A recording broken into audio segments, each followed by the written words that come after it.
Alright guys, so just got back from Steve's place. As many of you guys know, if you follow him on Instagram, Rancho Recycling, he owns the two badass 4Runner rigs that we built for him. It's got 1-ton axles on 40s. So Steve, beautiful Sunday afternoon, he's like, well, let me go for a ride, guys. You know, I want to see what's in Sierra Nevada. So Steve's driving, and all of a sudden, bam, boom, and he said a lot of words in between. Came out trying to figure out what happened. Big old bam. He doesn't know what. The tire came off, the wheel, what? Somebody hit him, somebody shot him, who knows? So he gets out, and his tire is split in half, guys. I kid you not.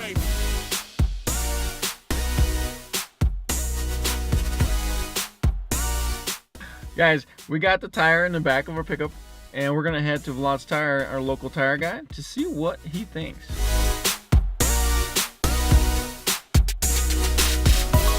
Look at this. Yeah, like a home brewery here. So, bam! Dang! How? That's what I want to know. How?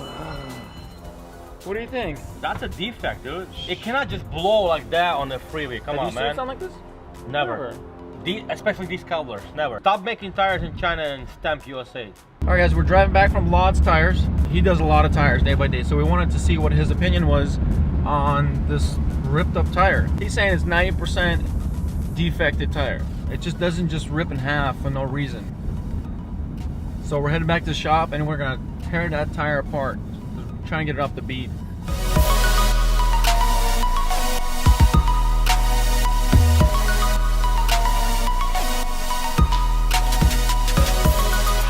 We're gonna open her up. The upper bead's gonna come off easy. The bottom bead, that's what's gonna be an issue. We'll see. Let's do this.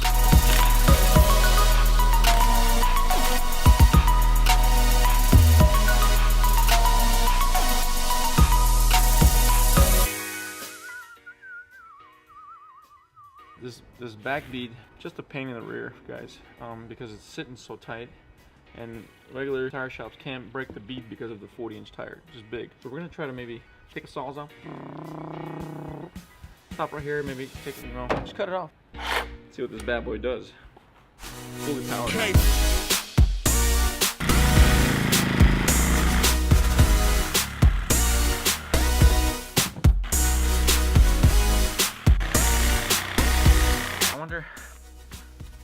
If I can get some kind of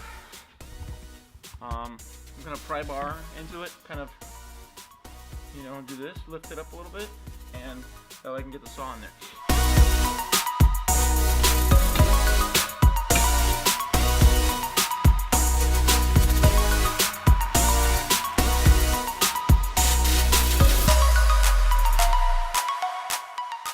Yeah, when real men work hard, when I use a hammer or something, stick my tongue out.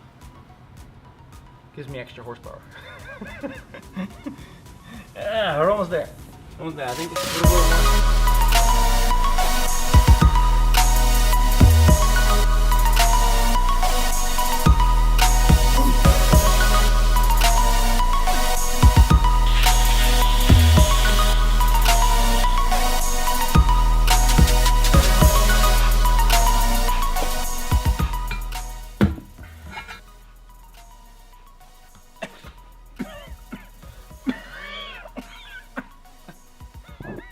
So definitely don't try this at home.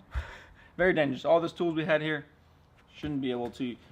Anyways, we got the bead. We cut the bead. Now we can actually just pick up the wheel and then throw a new one in. Bam! Look at that.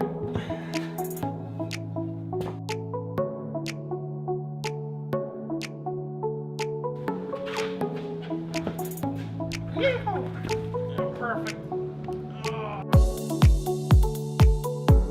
There, I see some rubber that's been stuck to the rim.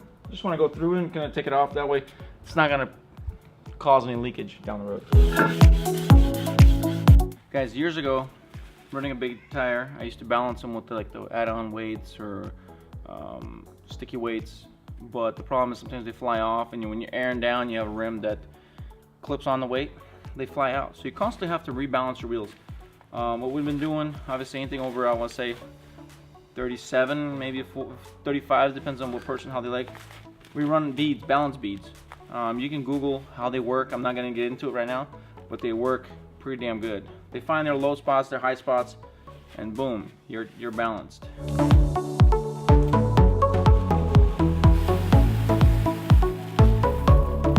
Plastic beads.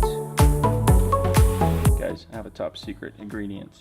It makes a lot of things go in easier and smoother. Bam! Petroleum jelly, available every supermarket and stores.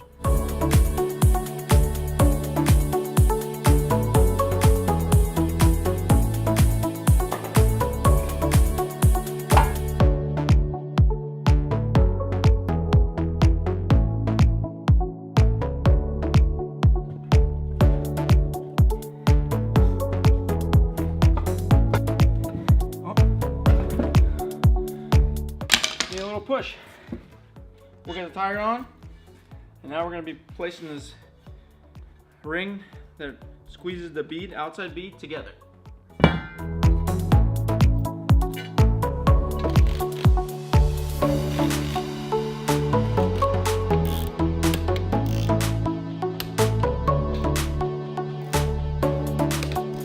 Guys, usually to assemble a full set of bead locks, depending on what rim and whatever, it usually takes up to 3 hours. Luckily, you have a family, they can help you out.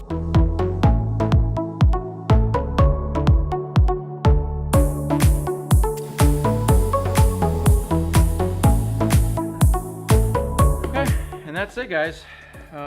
We got the new tire installed, and it's ready to hit the trails again.